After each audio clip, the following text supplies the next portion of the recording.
السلام علیکم ورحمۃ اللہ وبرکاتہ۔ الحمدللہ رب العالمین والصلاة والسلام علی سید المرسلین وعلی آلہ واصحابہ اجمعین، اما بعد۔ قال اللہ تعالی اعوذ باللہ من الشیطان الرجیم، بسم اللہ الرحمن الرحیم۔ شہر رمضان الذی انزل فیہ القرآن ھدی للناس وبینات من الہدی والفرقان۔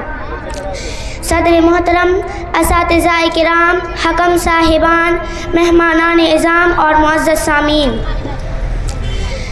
آج مجھے جس بابرکت موضوع پر لب کشائی کرنے کا موقع دیا گیا ہے وہ ہے رمضان المبارک اور ہماری ذمہ داریاں۔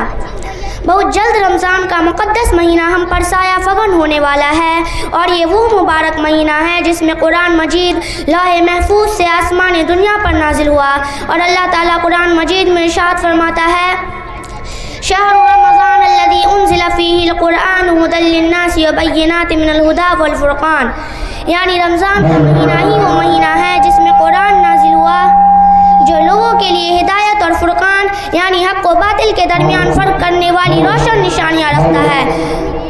اور اس مقدس مہینے کی ایک مخصوص عبادت ہے روزہ، جس کا مقصد اللہ کے بندوں کے اندر اس کا خوف پیدا کرنا ہے، اور اللہ تعالیٰ قرآن مجید میں ارشاد فرماتا ہے، یا ایھا الذین آمنوا کتب علیکم الصیام کما کتب علی الذین من قبلکم لعلکم تتقون۔ اے ایمان والو، جس طرح تم سے پہلے کے لوگوں پر روزہ فرض کیا گیا تھا تم پر بھی کیا جا رہا ہے تاکہ تم متقی بن جاؤ۔ مگر آج ہم روزہ تو رکھتے ہیں لیکن روزہ رکھ کر بھی غیبت اور چغلی میں لگے رہتے ہیں۔ یہ عادت صرف عورتوں میں نہیں پائی جاتی بلکہ ہمارے مرد حضرات میں بھی پائے جاتے ہیں۔ میرے پیارے بھائیوں اور بہنوں، اللہ کے واسطے ایسی گناہوں سے بچنے کی کوشش کریں، کیونکہ یہ روزہ وہ واحد عبادت ہے جس کا اجر و ثواب اللہ نے مخفی کر رکھا ہے، اور حدیث قدسی کے اندر آتا ہے کہ اللہ تعالیٰ نے فرمایا، الصوم لی وانا اجزی بہ، کہ روزہ صرف میرے لیے ہے اور میں ہی اس کا بدلہ دوں گا۔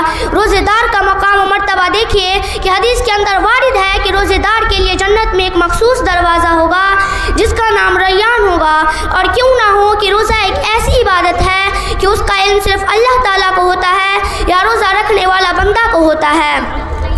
اور دوسری بات یہ ہے کہ اس میں اپنے نفس پر قابو رکھنا پڑتا ہے۔ کھانے پینے کی چیزیں سامنے رکھی ہوتی ہے لیکن روزہ رکھنے والا بندہ ہاتھ بھی نہیں لگاتا ہے۔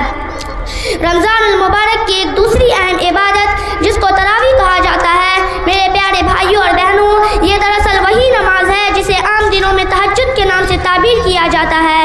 رمضان میں اسے اول شب میں پڑھا جاتا ہے تاکہ زیادہ سے زیادہ لوگ اس میں شریک ہو جائے، اور اسی کا جو ثواب بیان کرتے ہوئے اللہ کے رسول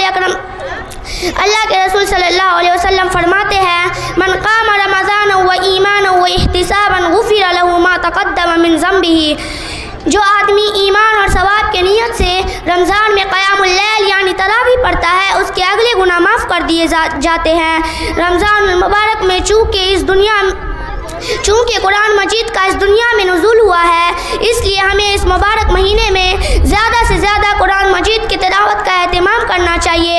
اما عائشہ رضی اللہ عنہا فرماتی ہے کہ جب ہر سال رسول اکرم صلی اللہ علیہ وسلم حضرت جبرائیل علیہ السلام کے ساتھ قرآن کا دور کرتے تھے، اور آخری سال آپ نے 2 بار دور فرمایا۔ رمضان کا آخری عشرہ بالخصوص ہمیں عبادت کا خصوصی اہتمام کرنی چاہیے۔ اما عائشہ رضی اللہ عنہا فرماتی ہے کہ جب رمضان کا آخری عشرہ آتا تو نبی کریم صلی اللہ علیہ وسلم کمر کس لیتے اور راتوں کو جاگ کر عبادت کرتے اور اپنے گھر والوں کو بھی جگاتے۔ رمضان المبارک کے آخری عشرے کی 5 تاک راتوں میں سے ایک رات قدر کی رات ہوتی ہے، جس کی عبادت 1000 مہینوں کی عبادت سے بھی افضل ہے۔ لہٰذا ہم سب کو ان 5 راتوں میں عبادت کا خصوصی اہتمام کرنا چاہیے، تہجد پڑھنی چاہیے، زیادہ سے زیادہ قرآن مجید کی تلاوت کا اہتمام کرنا چاہیے، اور اللہ تعالی ہم سب کو اس مقدس مہینے میں زیادہ سے زیادہ یہ اعمال خیر انجام دینے کی توفیق عطا فرمائے، آمین۔ اور آخر میں ایک شعر کے ذریعے میں اپنی بات کو مکمل کرنا چاہتی ہوں۔ دل میں پھر سے خوشیوں کا پیغام آ رہا ہے، مبارک ہو مومنوں، پھر سے ماہ رمضان آ رہا ہے۔ وآخر الدعوانا ان الحمدللہ رب العالمین، والسلام علیکم۔